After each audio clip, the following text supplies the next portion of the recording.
If ever there was a board game worthy of receiving awards, it's Twilight Imperium 4th Edition. Today I'm here with Gastel to give the top 10 awards to 10 different factions. I'm Flash, and this is Legendary Tactics. Today I'd like to welcome our resident Twilight Imperium sage to the stage. He's the board game expert who worked with us to create the strategy guide for Twilight Imperium. Welcome, Gastel. Thanks for having me again. No worries at all. Glad to have you here today. Now, I think we'll start by talking about the mark of a really good asymmetrical game, and that's one that has a fairly even tier distribution with no broken factions. And likewise, there shouldn't be one that's absolutely awful to play. But in any foot race, someone inevitably comes last.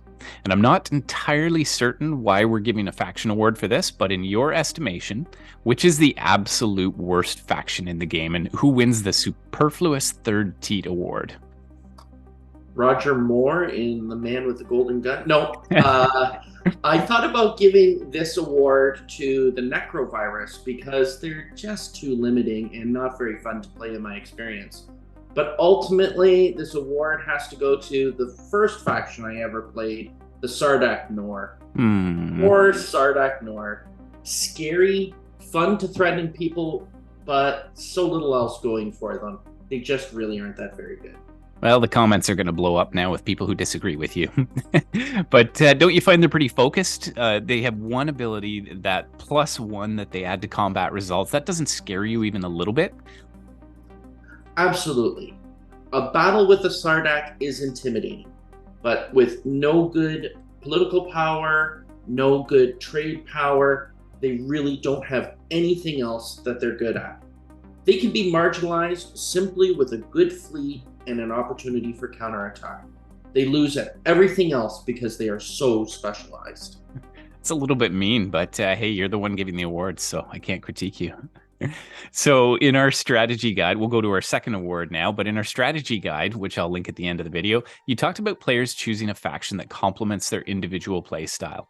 If a player tends to be someone who likes a defensive approach, this next award, the Grayskull Award, will go to the faction that digs in and gets ready to weather the storm. Who's your winner here? It's interesting because the winner of this award is going to make you believe that I don't like this game at all, but I actually love this game. The recipient of this award wins because twice I've played against them and twice they were boring. Not as bad as the Sardak, but overly defensive with little incentive to be aggressive. The award goes to the Shah Kingdom. Again, they have absolutely no inspiration to expand much more once initial expansion is completed. To make matters worse, they can easily get rid of interesting agendas, and the Peace Accords ability stymies any aggression by neighbors. If they were teenage turtles, they might be more interesting and fun. Well, instead of the Grayskull Award, maybe this faction should get the Snake Mountain Award then, because they sound like real villains. And on top of that, I don't think anyone actually knows how to pronounce their name correctly.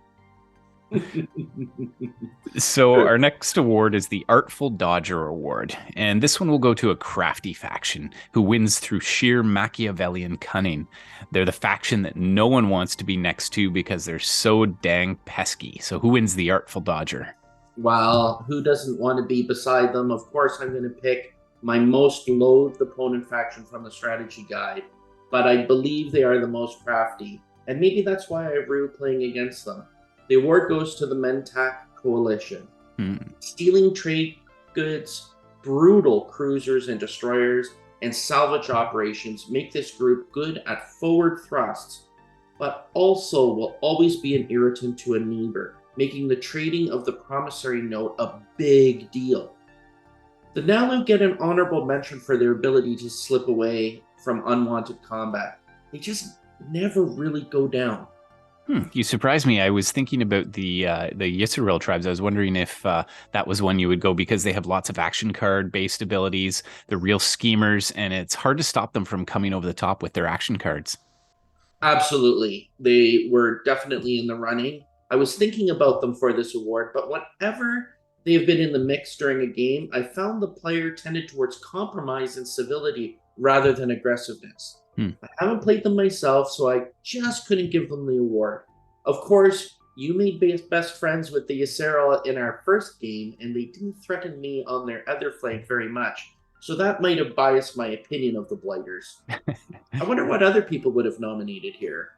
Awesome. Well, let's ask them. So, if you have a faction that you would like to nominate for your own award, please put it down in the comments. And Gastel, I hope you're up for this, but if we get 100 nominations, I think that's a good sample size, then we'll narrow down to the top 10 awards that we think based on completely arbitrary criteria and make a video on the Viewers' Choice Awards. And extra consideration will go to particularly humorous, accurate, or perceptive ideas. Is there anything else you'd like to see in those nominations? No, humorous is always good for me, and I hope to learn something from the viewers. This sounds like a lot of fun. I'm in.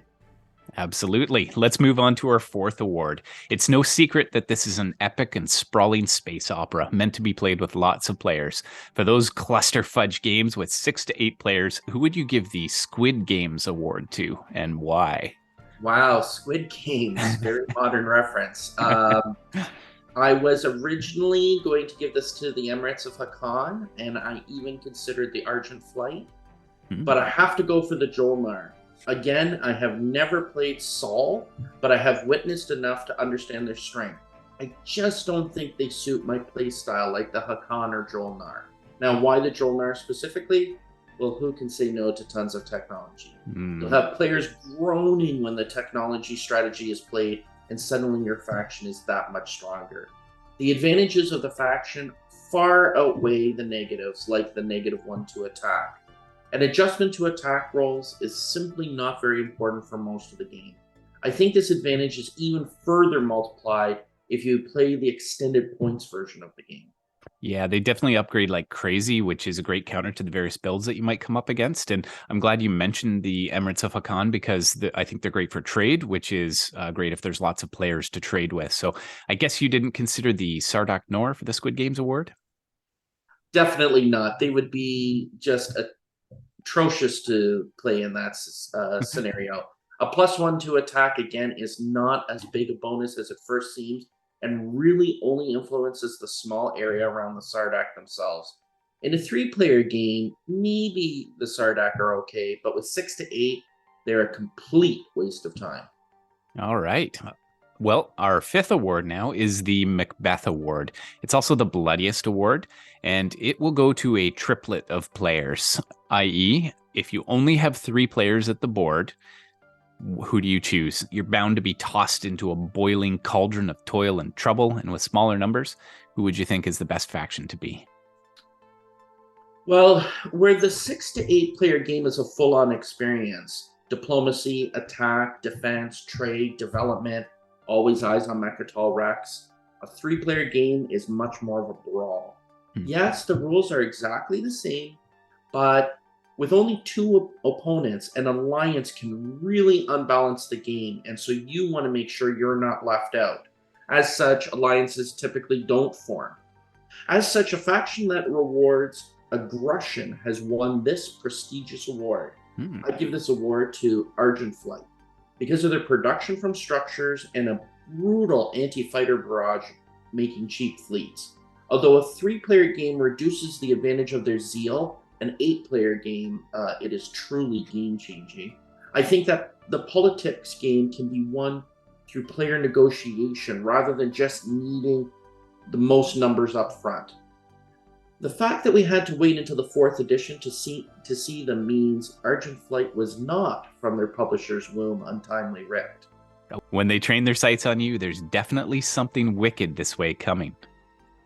And we should actually play this game tomorrow. And tomorrow. And tomorrow.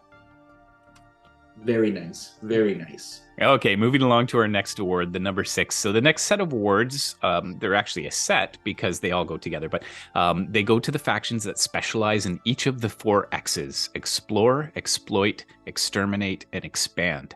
So the Dora Award will go to a faction that a player should use if they want to explore the galaxy at warp speed.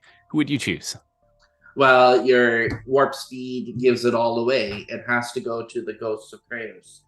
Extra movement when starting at a wormhole combined with quantum entanglement means that there is an advantage for these iron golems of smoke to take key positions on the board and will leave everyone nervous throughout the whole game. They can strike far and wide in a single turn, and everybody has to keep their eye on them. It also doesn't hurt that their dimensional splicer causes automatic hits when fighting over those key objectives. Right. Yeah. These guys are super mobile with that wormhole manipulation. It's awesome. And by the way, for the person watching the video, if you're enjoying these awards, please join our channel by subscribing and like the video if you'd like to help our channel out. We'll move to our 7th award, and it's for a faction that exploits like a Minecraft speedrunner. They gather resources around them and maximize their efficiency of use. Who do you give the Kaiser Soze Award to? Well, this has to go to the Mahak Gene Sorcerers. Their Edict ability means after winning combat, you place 1 command token from your opponent's reinforcements into your fleet pool. That's just nasty. Then you can use the Imperia ability to use the ability of that player's commander. They're a tricksy faction, and one that has some beautiful synergy, really dancing in the hands of a master. The core of their strategy is to use the hero commander to move ships without tokens or consent from other players. It's a lot of fun to smash a couple of your opponent's huge fleets together and just watch the fun. Well, that sounds both cruel and satisfying. Perhaps the most terrifying experience any person could have would be, well, if you're a 14-year-old boy, to have Arnold Schwarzenegger come around the corner in a sanatorium dressed in black leather and holding a shotgun. So the Terminator Award goes to the faction that strikes this same kind of fear into the entire table. I could have used Darth Vader here, but for me, it's the Terminator. So who's the best exterminator? This has to go to the Barony of Letnev. Cheap disruptors keep your massive fleet safe. The ridiculously aggressive Arc Secundus and munitions reserves that can turn the tide of a close battle really make this a formidable faction to play against. Their characters support their aggression too. Rear Admiral Farron might just be the tipping point for the super aggressive faction. Finally, the best name, Dark Talon Trelia, is simply a silly card that makes an already aggressive faction even aggressiver. Oh, that's a great choice. I completely agree. Starting with the Dreadnought is awesome and also supremely intimidating. I think their munitions reserves power to reroll dice using trade goods in combat is also really strong. 100%. So let's move to our number 9 award. The final X is the Expander.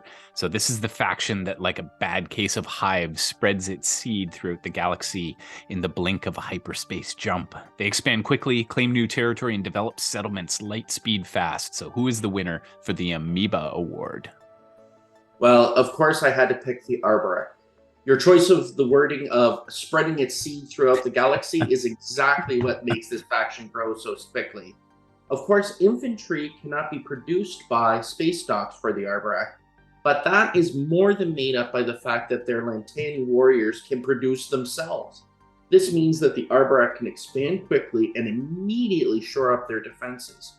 Once rooted, they can be difficult to weed out. Right. Well, you might be limited in the early game. Free troops reproducing each turn is a great feature for continuous and ongoing growth.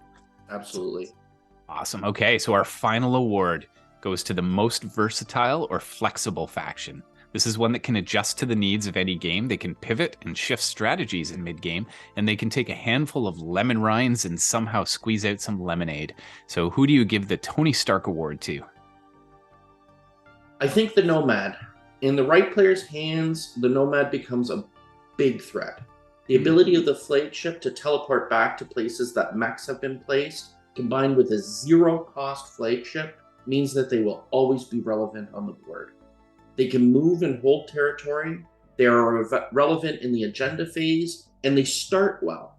Plus, with sustained damage mechs, they can absorb space combat hits. What's not to love? Well, Gastel, it's always a pleasure talking Twilight Imperium with you, and I hope we get some nominations for Viewers' Choice Awards in the comments, because I'd very much like to make that sequel with you. I'm super excited to hear what the viewers have to say, and if you'll have me back, I'd be happy to come back. Wonderful. Well, thank you so much for your time. We really appreciate you coming to visit us. See you later.